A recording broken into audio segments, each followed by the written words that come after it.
আসসালামু আলাইকুম। আমি আসছি আজকে আমাদের উপজেলা পরিষদের পার্কে।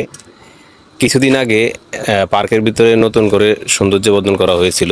এই যে দোলনাটা তার সাথে নতুন করা হয়েছিল।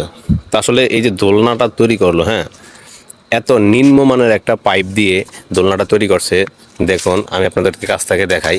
এই যে দেখুন, অল্প কদিনের ভিতরে এটা ভেঙে দুই পিস হয়ে গেছে। বাচ্চারা এখানে খেলতে এসে দুর্ঘটনার শিকার হবে।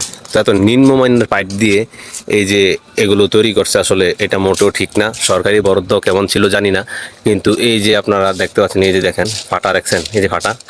তো এটা মোটামুটি পুরাই নিম্নমানের পাইপ। বাচ্চারা পার্কে খেলতে এসে তাদের জীবনটা ঝুঁকির মধ্যে পড়ে যায় এই ধরনের নিম্নমানের কাজের জন্য। তো আমি কর্তৃপক্ষের দৃষ্টি আকর্ষণ করছি, নিম্নমানের কাজ যে কন্ট্রাক্টর করছে তার উপযুক্ত শাস্তির দাবি জানাচ্ছি এত নিম্নমানের কাজ করার জন্য। ধন্যবাদ।